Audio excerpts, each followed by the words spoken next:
Alors, les temps changent. Ils sont à Montréal, les libéraux. Ils débarquent pour leur congrès annuel. Donc, premier tour de table, il y a des élections partielles, on le répète, lundi. Ils sont gonflés à bloc.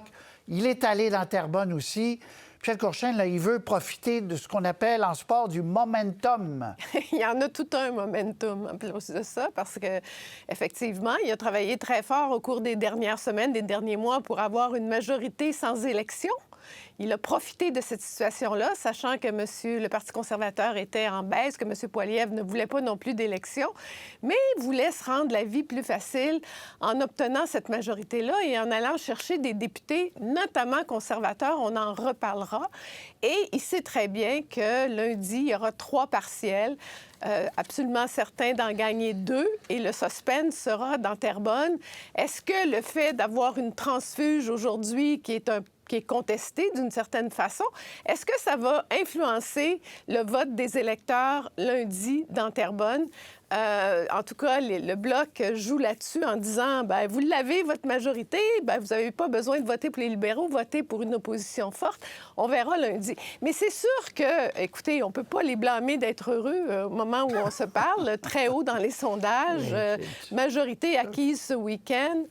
Mais voilà. À l'intérieur, le fait que, parce que dans Terrebonne, tous les yeux vont être rivés sur Terrebonne, parce que les 2 autres circonscriptions en Ontario, là, c'est rouge, rouge, rouge. Dans Terrebonne, le fait que M. Carney a déjà virtuellement sa majorité, ce que ça donne, et le chef du Bloc a dit cette semaine, c'est la meilleure nouvelle pour nous, cette transfuge, parce que les gens n'ont pas besoin de voter rouge dans Terrebonne. Il va l'avoir, sa majorité, de toute façon. Exactement. Et donc, ça veut dire que les enjeux de l'élection à Terrebonne, ça va être des enjeux locaux.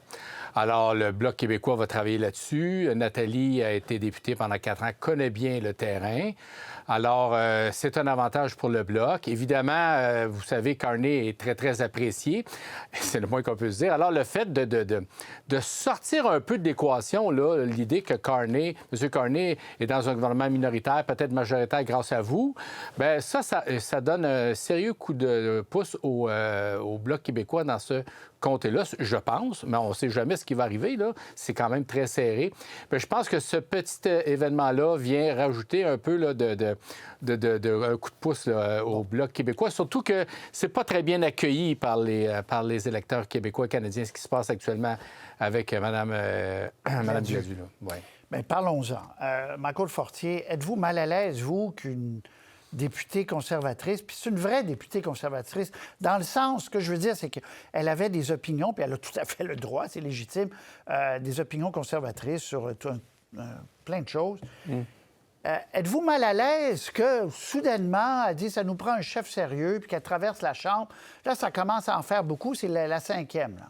Oui, c'est la 5e, effectivement. Bien, moi, je suis sûr que il y a on peut le voir de 2 façons. Je pense que les libéraux ont fait un travail de démarchage remarquable. Il faut le reconnaître. Alors, on peut être contre ces transfuges. On peut regretter qu'ils changent de camp, même pas 1 an après la dernière élection. Mais ils changent de camp néanmoins. Quelqu'un les en a convaincus, et c'est le Parti libéral. Est-ce qu'on devrait avoir des mesures législatives qui interdisent ce genre de changement de camp? Absolument. Absolument. Parce que je pense que c'est bafouer le désir démocratique. Chacun de ces transfuges a dit à peu près la même chose. Si vous les prenez, là, ils ont dit « Mes électeurs, les résidents de ma circonscription, me demandent de faire ça. » Alors moi, je me dis, peut-être avez-vous raison, mais la meilleure façon de le savoir, c'est d'avoir une élection partielle dans votre comté. Voilà. On va écouter M. Poilievre, qui cachait mal sa colère aujourd'hui, enfin sa déception et colère. Et à plus tard, on écoutera M. Carney qui a défendu Mme Gladu. Là, mais d'abord, M. Poilievre qui dit c'est pas comme ça que ça fonctionne normalement, le jeu politique. On écoute. Mark Carney tente d'obtenir une majorité coûteuse et cynique avec des ententes en coulisses. Une entente qui renverse les décisions des électeurs au Canada. Les gens méritent de savoir que leur vote compte et que leur volonté est respectée. M. Carney est en train de vous dire que votre vote ne compte pas. Il y a un point, M. Poilievre, Michael, votre chef. Oui. Mais moi, je suis pas 100 d'accord avec lui parce que j'ai pas vu jusqu'à présent, on était encore très tôt dans le match, mais j'ai pas vu des cadeaux, j'ai pas vu... écoutez, je suis pas ça d'aussi près que je devrais, là, mais est-ce que les transfuges ont tous reçu des nouveaux postes sur des comités, sont des adjoints parlementaires?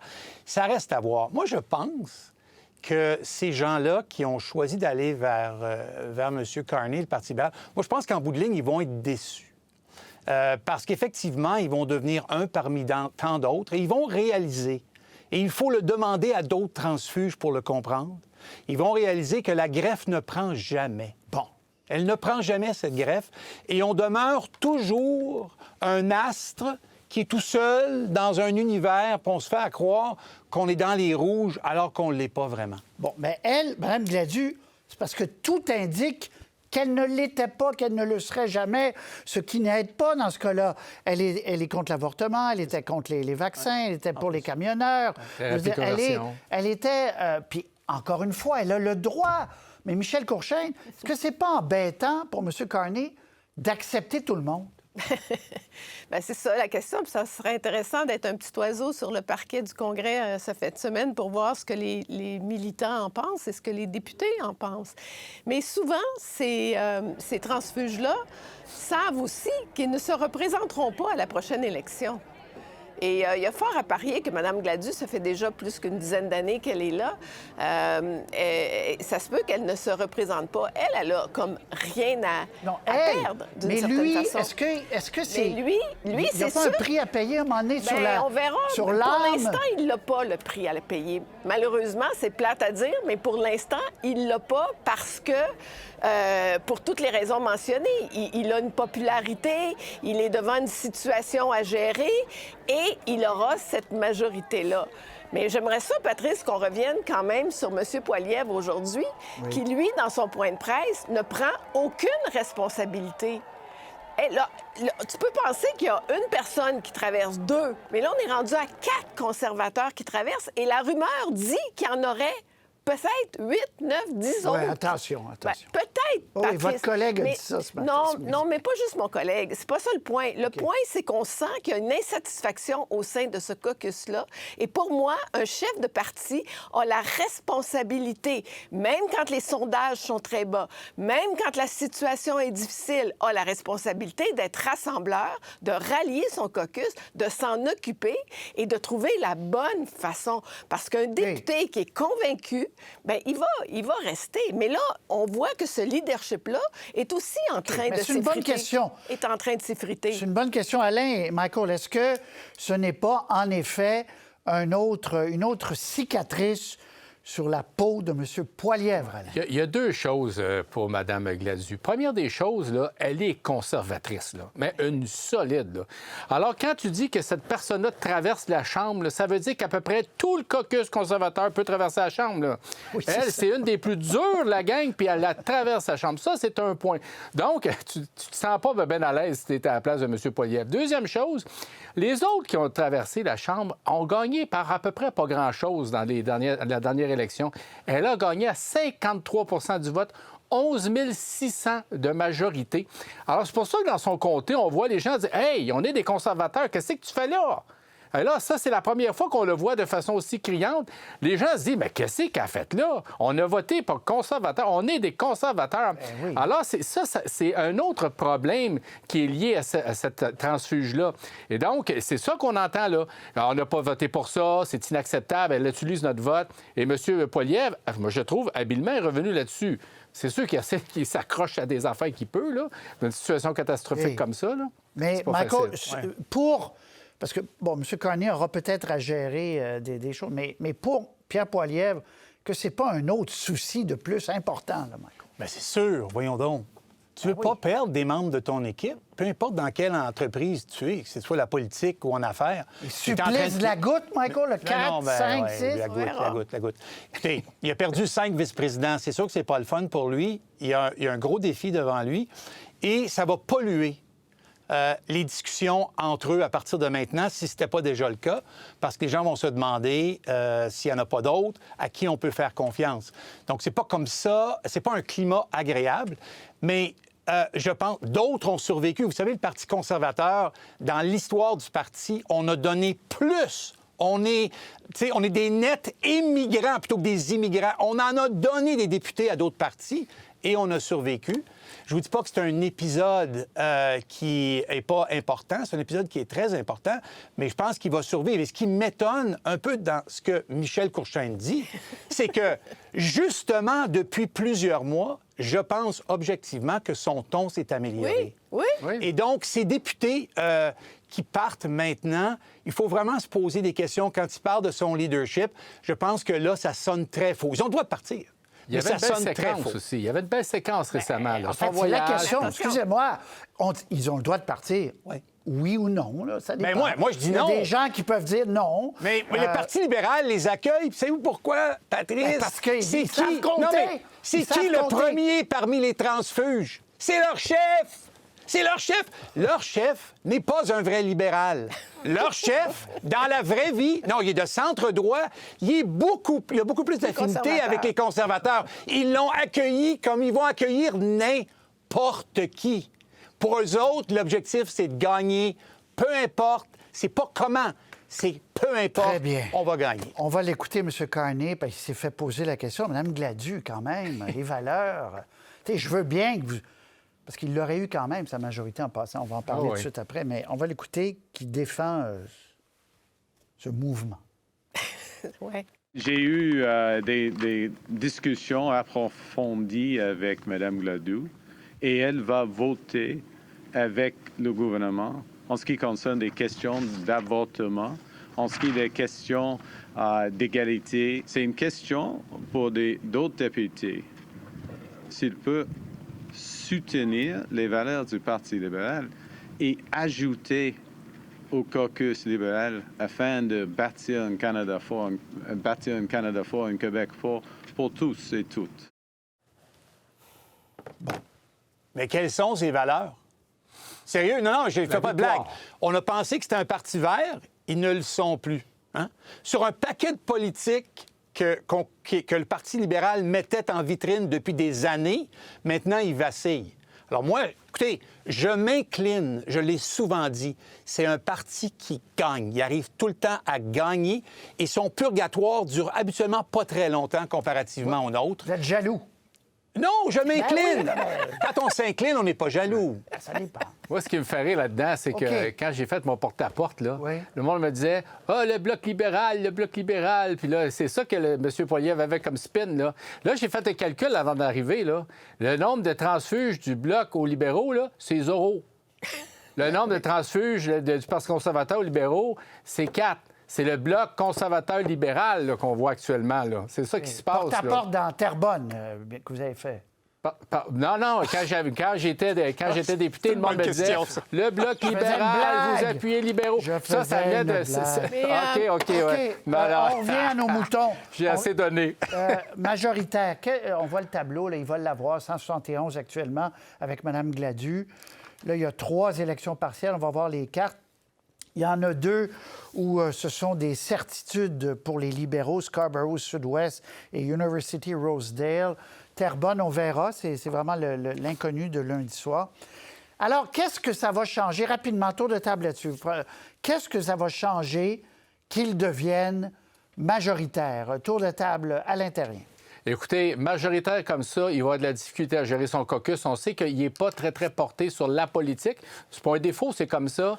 Alors, il va avoir une majorité de 2, 3, 4 députés, dépendamment s'il y a d'autres conservateurs qui viennent, avec une nouvelle arrivée comme Mme Gladu, avec des gens insatisfaits, entre autres les Sikhs qui ne sont pas contents du rapprochement avec l'Inde, avec Stephen Guilbeault, les gens plus qui sont plus à gauche. Alors, il va avoir de la misère à gérer son caucus. C'est une réalité. Alors, il va falloir qu'il fasse très, très attention. Puis il donc, pourra plus difficile, vous dites, oui, c'est évident. Qu'une hausse, une forte minorité. Michel? Oui, mais dans les comités parlementaires, verra s'il les remanie ou pas. Mais s'il les remanie, ça va être plus facile s'il y a des projets de loi qu'il veut faire passer, certains projets. Je pense que c'est dans la mécanique parlementaire qu'il va faciliter la vie. Et, par exemple, le budget, il va peut-être être plus sécure, puis ça va être moins compliqué de faire adopter un budget. On va réduire peut-être le nombre d'heures à transiger à la Chambre des communes, parce que pour le reste, il gouverne déjà comme s'il était majoritaire. C'est comme si, pour lui, ça n'a pas d'importance. Il y a une direction à suivre, puis il le fait à tout prix parce qu'il sait que la population l'appuie en grande majorité. Et il sait surtout, j'insiste, que M. Poilievre n'en veut pas d'élection parce qu'il descend dans les sondages. Quand Michael dit, oui, c'est vrai qu'il a essayé de changer son image, d'être plus souriant, de faire vraiment des interactions beaucoup plus positives. Mais on ne voit pas le résultat de ça. Et on dit que dans son caucus, il est plutôt autoritaire. Alors oui. M. Carney profite de ça, mais pour la mécanique parlementaire, ça va faciliter la vie des ministres, puis ça va faciliter la vie du personnel politique. Ça, il n'y a aucun doute là-dessus. Et peut-être des Canadiens, parce qu'il n'y aura pas d'élection à l'automne. Oui, mais il n'y en aurait pas eu d'élection à l'automne. Il y a un budget. Oui, non, mais on ne sait jamais. Des fois, il y a des spirales. C'est vrai. Il y a des surprises. Michael, qu'est-ce que ça change? Là, je vais répliquer à Michel, parce qu'évidemment, elle a oublié que Poilievre, il y a quelques mois, à peine, il y a eu 87 d'appui des actionnaires de la compagnie. Hein. C'est même ça marche. Et moi, je dis à Michel que Carney aurait un vote de confiance. Aujourd'hui, pas sûr qu'il bat 87 par tant que ça. Je suis d'accord. Pas sûr. Je suis d'accord. Et donc, il faut se rappeler de ça. D'accord. La perception qu'on peut avoir sur comment un parti doit être géré, ça peut être notre perception. Mais le Parti conservateur, il appartient aux membres. Et les membres ont dit, toi, Pierre, on te fait confiance. Ils ont pacté le vote. C'est pas une game, c'est pas une game qui joue en 3 jours, c'est pas une game qui joue en 3 mois. Ce garçon-là, il joue une game longue. Il va peut-être perdre anyway, mais il n'y a personne, moi je pense pas là, qu'il y a des gens qui tremblent dans le Parti conservateur, mais il y a un défi. Je le reconnais et lui devrait le reconnaître. Tu peux pas continuer à perdre des gens comme ça. Mais là, si on perd 2-3 encore, Michael, oui, mais est-ce qu'on s'entend que là, c'est oui, mais la chance qu'il a, Pierre Poilievre, en ce moment, Michael, c'est qu'il n'y a personne qui se manifeste pour lui succéder. C'est ça, sa chance. Et pour ça qu'il va gagner des mois. Mais est-ce qu'il va gagner des années jusqu'à la prochaine élection? Loin d'être sûr de ça. Il va falloir que Mais Mark là, pour Carney l'instant, baisse. il n'y a personne qui lève la main pour dire « Moi, je vais être le chef du Parti conservateur ». Quand Mark Carney va baisser, va finir sa lune de miel, peut-être que là, il y a des mains qui vont se lever. Il n'y a pas eu 87 Peut-être que Michael va y aller. Il n'y a pas eu 87 d'appui. Dans l'Ouest, Michael. Parce que les gens ont dit... comme si vous n'avez pas entendu Alain. Très mauvaise lecture de comment ce parti-là fonctionne. Très mauvaise lecture. Michael, vous avez fait comme si vous n'avez pas entendu la remarque d'Alain? Qui était? Bien, Michael va peut-être y aller. Je vais t'acheter une carte de membre. Michael, le jeudi à 5 heures, c'est ce moment préféré. Il ne peut pas perdre ça. OK. Il reste peu de temps. Je veux qu'on... bilan, c'est un grand mot. La course est à peu près terminée. Quoique les membres de la CAQ ont jusqu'à dimanche... Quelle heure ils ont jusqu'à voter? Je pense que c'est 15 heures. Je ne veux pas vous induire en erreur, mais je pense que c'est autour de 15 heures. 15 heures pour voter. Il y a 59 on va voir sur le tableau, des membres qui ont déjà, des 20 000 membres qui ont déjà voté. C'est quand même beaucoup, là, 59 puis on est juste jeudi. Donc, il reste demain, il reste samedi, il reste dimanche. Alors, ça vote, les gens ont été intéressés. Et puis, point d'interrogation, là, c'est très difficile parce qu'évidemment, il y a l'air du temps nous dit que M. Drainville, la deuxième moitié de course, il a vraiment fait une bonne deuxième moitié de course. Mme Fréchette a peut-être ralenti, mais c'est très difficile de décoder les chiffres. Vous en êtes où dans votre lecture? Tour de table, Michael. Mme Fréchette, clairement, a été ébranlée durant cette période. Moi, c'est quelqu'un que je ne connaissais pas très bien. J'avais une image d'elle, une perception d'elle qui était très favorable. Elle n'est pas moins favorable, mais on a vu qu'il y avait des éléments qu'elle maîtrisait moins, alors qu'auparavant, on sentait que c'était une femme qui maîtrisait tous ses dossiers au plus profond là, des derniers détails. Drainville, il a très bien fait, selon moi, de se présenter. Il a ajouté beaucoup de couleurs. Il a ajouté un petit peu de contenu. il a ajouté aussi beaucoup de théâtre. Mais ce qu'il a fait, c'est que quand il est arrivé il y a 4 ans, vous vous rappellerez, quand il est arrivé il y a 4 ans, il est arrivé sur un élan d'enthousiasme, mais il n'a pas été à la hauteur, on le reconnaît, même lui l'a reconnu souvent. Et là, il a réussi, je pense, à faire oublier tout ça dans les dernières semaines. Mais moi, je persiste à dire, je l'ai déjà dit un jeudi à 17h30, je pense qu'il a tout fait ça pour sa prochaine carrière. Et je pense que ça fonctionne à merveille. Je ne le vois pas se présenter s'il ne gagne pas, parce que je ne vois pas les sondages changer à l'intérieur de quelques mois. Le nouveau premier ministre va avoir que 2 mois. 2 mois, pas 5. 2 mois avant que l'été arrive. C'est très peu de temps pour changer l'humeur des électeurs. Vous dites en chinois, vous dites que c'est un win-win pour lui. Absolument. Qu'il perde, qu'il gagne, il monte sa notoriété pour la suite des choses. Alain Terrien. Bien, d'abord, je trouve que c'est pas beaucoup, le vote. 57 là, c'est Voyons pas... donc, Alain. Ben non, c'est pas gros. 59. C'est pas gros, je veux dire. Les gens, ils savent. Moi, les gens qui appuient une ou autre des candidatures, ils ont déjà voté, là. C'est fini, ça prend 30 secondes, ils ont voté, ils sont crinqués, eux autres, qui attendent juste ça. Okay. Alors, ce qui inquiète, ça inquiète beaucoup le clan de Mme Fréchette, ça, qu'il y a des gens qui n'ont pas encore voté. Et ça a l'air qu'ils s'activent beaucoup, puis ils commencent à trouver ça un peu ordinaire, là. Et moi, ce qui m'étonne, c'est après le bon débat qu'elle a eu, Mme Fréchette, elle est disparue des radars. Complètement depuis une semaine et demie. Elle n'a pas été au devoir. On ne l'a pas vu réagir vraiment aux 125 000 là, de chiffres sur l'immigration. Elle aurait pu se défendre là-dessus. On ne l'a pas vu. Donc, je me suis dit, c'est sûr qu'elle gagne. Les sondages sont très bons. C'est pour ça qu'elle est disparue. Mais ce que j'entends sur le terrain, c'est qu'ils sont très inquiets. Ils s'activent beaucoup. Les députés qui l'appuient font des téléphones et ils trouvent ça vraiment stressant. Stressant. Oui, fait que je ne sais pas ce qui va arriver avec ça, honnêtement. Là, je pense bon qu'elle pour va nous, gagner, parce qu'on va être en émission spéciale dimanche. Il y a quand même un suspense. C'est intéressant. Oui, c'est quand même là où le prochain. Nous aussi? Moi, dimanche, je suis ailleurs. Est-ce que c'est nous aussi ou c'est... Non, vous n'êtes pas là, Michael. Non, moi, je suis là. Vous êtes là, Michel. Alain, vous n'êtes pas là non plus, mais... Non. C'est comme ça, les émissions spéciales. Ça dépend des Ça dépend du talent. C'est correct, on a compris. Non! Michel Courchaine, votre vision. La course s'est resserrée. Il n'y a pas de doute là-dessus. Les 2 débats ont été déterminants. Puis je sais aussi que le clan Fréchette est très inquiet. Donc, c'est le travail de terrain qui va être important. Le problème qu'on a, c'est qu'on ne sait pas où ils sont, ces 20 000 membres. Est-ce qu'ils sont dans la région de Québec? Aujourd'hui, on disait qu'ils étaient davantage dans le 4-5-0. Si c'est vrai qu'ils sont davantage dans le 4-5-0, je peux parier que Mme Fréchette a une petite avance, davantage que si c'était dans d'autres régions ou dans la région de Québec. C'est ça qui va être le suspense dimanche. Mais Mme Fréchette, c'est vrai qu'elle travaille très bien ses dossiers. Ce qui lui a manqué, selon moi, c'est la bête politique. Il y a un sens politique de réaction qui n'est pas encore là. Et ça, c'est un manque d'expérience, tout simplement. Michel, Alain, Michael, à très bientôt. Un autre très grand panel de votre part. C'est gentil. Bye tout le monde. Merci. Bye. Au revoir. Au revoir.